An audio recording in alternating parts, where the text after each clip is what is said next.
Most people believe corporations pay a lot of tax. They hear numbers like 20%, 25%, or even higher. They assume these percentages apply directly to profits. They imagine large companies sending huge checks to governments every year.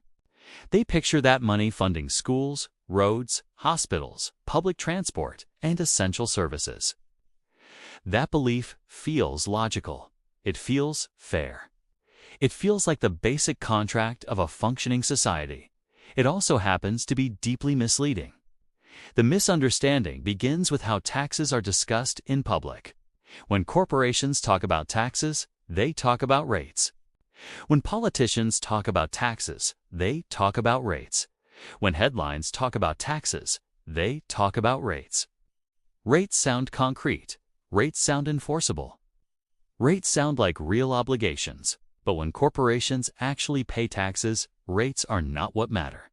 What matters is what remains after the system finishes reshaping income.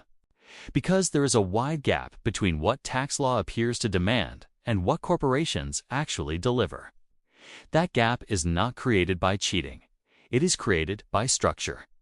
When corporations talk about taxes, they talk about headline rates. When corporations actually pay taxes, they pay far less. That difference exists because the corporate tax system does not operate like a simple percentage applied to profit. It operates like a maze. Every turn offers options. Every option offers reduction. Every reduction compounds. If you want clear explanations of systems designed to benefit insiders while the public absorbs the cost, subscribe to Insider Expose. This channel exists to explain what corporate language is designed to hide. The first and most important trick corporations rely on is confusion between tax rates and taxes paid. Governments announce official corporate tax rates with confidence. These numbers are debated publicly. They are raised. They are lowered. They are presented as evidence of fairness or competitiveness. A rate of 20% sounds meaningful. A rate of 25% sounds substantial. But the rate printed in law is not the rate corporations actually pay. The real number that matters is the effective tax rate. This is the percentage of profit that remains after deductions. Credits, deferrals, exemptions, and accounting strategies are applied. This number is rarely discussed publicly. It is rarely highlighted in headlines. It is often buried deep inside financial reports. That effective rate is often dramatically lower than the headline rate. In many cases, it falls into the single digits. In some years, it reaches zero. In some years, corporations receive money instead of paying it. Refunds appear. Credits exceed liabilities. Tax becomes a source of cash rather than a cost. This outcome shocks people when they encounter it for the first time. It feels impossible. It feels illegal. It feels like abuse. It is none of those things. This gap exists because tax systems are not designed for simplicity. They are layered. They are technical. They are flexible by design. Every layer adds discretion. Every technical rule creates opportunity. Every exception rewards those who can afford specialists. Corporations do not break tax laws. They use them. They hire experts whose entire job is to understand the code better than regulators, journalists, and the public. These teams do not look for loopholes. They look for options. The system is built around optional paths.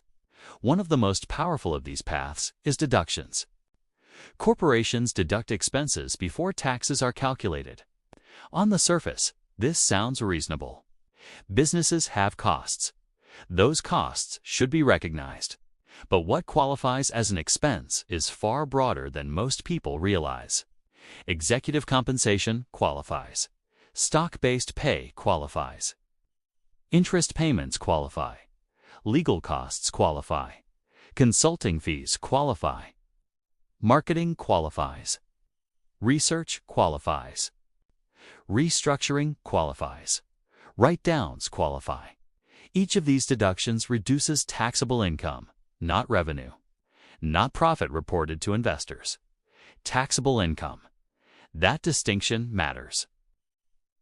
A corporation can report strong profits in earnings calls, celebrate growth in annual reports, and reward executives generously while simultaneously reporting minimal taxable income to tax authorities. Both stories can be true at the same time. This dual reporting feels dishonest to outsiders, but it is completely legal. Financial reporting and tax reporting follow different rules. One tells a story to markets, the other tells a story to regulators. Corporations learn how to optimize both. Deductions allow companies to subtract enormous amounts from their tax base before the tax rate is ever applied. By the time the percentage appears, there is often very little left to tax, and deductions are only the beginning. Another major tool is depreciation. When corporations buy equipment, buildings, or technology, they do not deduct the full cost immediately. Instead, they depreciate it over time. But tax rules often allow accelerated depreciation, which means corporations can deduct large portions of these costs up front. This creates paper losses even when cash flow is strong. Taxes shrink while profits continue. Losses can also be carried forward. If a corporation loses money in one year, those losses can be applied to future profits. This means a company can enjoy profitable years without paying taxes because past losses offset current gains. Individuals rarely enjoy this flexibility. Corporations depend on it. Then comes the international layer. Large corporations operate across borders. Tax systems are national. This mismatch creates opportunity. Profits can be shifted to low-tax jurisdictions through transfer pricing. A subsidiary in a low-tax country charges high fees to a subsidiary in a high-tax country. Profits move on paper. Taxes disappear. Intellectual property plays a major role here. Patents, trademarks, algorithms, and brand value are easy to move and hard to price. Corporations assign ownership of these assets to subsidiaries in favorable jurisdictions. Other parts of the company pay royalties to use them. Money flows, taxes shrink. This process is complex, legal, and extremely effective. Another powerful tool is tax credits. Governments offer credits to encourage behavior. Research credits, energy credits, investment credits, employment credits. These credits reduce taxes directly, not just taxable income. Large corporations are best positioned to use them. They have teams dedicated to identifying and maximizing credits. Smaller businesses often lack the resources to navigate these systems fully. The result is unequal access to benefits. Corporations also benefit from deferral.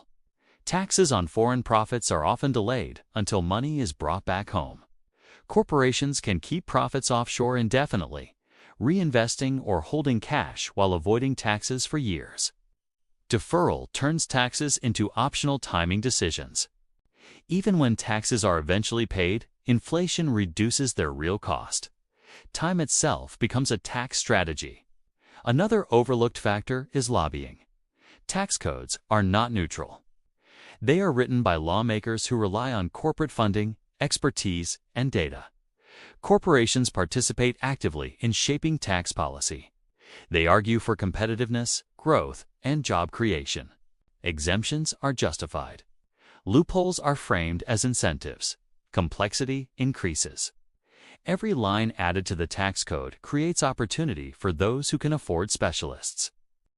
Corporations also settle disputes quietly. When tax authorities challenge aggressive strategies, cases often settle. Penalties are reduced. Payments are spread over time. Public attention fades. There is no courtroom drama, no criminal accountability, just negotiation. Meanwhile, individuals face strict enforcement. Errors are punished quickly. Appeals are slow. Flexibility is limited. This difference is structural. Another reason corporations pay less tax than expected is measurement. Corporate profits are global. Taxes are local. Headlines often quote total profits while ignoring where those profits are taxed. A company earning billions globally may pay taxes in multiple jurisdictions at varying rates. When people hear a company paid little tax in one country, defenders argue taxes were paid elsewhere. The full picture remains unclear. Complexity protects perception. At the same time, governments compete for corporate presence. Lower taxes attract investment. Countries reduce rates to stay competitive. Incentives multiply. Corporations negotiate deals in exchange for jobs, factories, or headquarters. Tax becomes a bargaining tool. This race to the bottom benefits corporations while shrinking public revenue. Another critical factor is public misunderstanding. Most people believe corporations behave like households, earn income, pay taxes, keep the rest. But corporations operate as systems of contracts, entities, and flows. Money moves strategically. This distance shields responsibility. When corporations pay less tax, consequences appear indirectly. Governments borrow more. Public services strain. Fees increase. Inflation rises. Workers shoulder the burden. The cost does not vanish. It shifts. Executives and shareholders benefit from higher after-tax profits. Stock prices rise, compensation increases. Wealth concentrates. Tax savings are rarely reinvested proportionally in wages or innovation. They are distributed upward. This is why corporate tax debates often feel disconnected from daily life. The effects are delayed and diffused. Corporations also benefit from moral framing. They argue they follow the law. That statement is true. But laws reflect power. Following favorable rules does not equal fairness. Tax systems reward those who can shape them. The result is a system where corporations contribute far less than public perception suggests, while individuals carry a growing share of the burden through payroll taxes, consumption taxes, and reduced services. This outcome is not accidental. It is the product of complexity, influence, and design. Once you understand this, corporate tax headlines look different. Rates become marketing.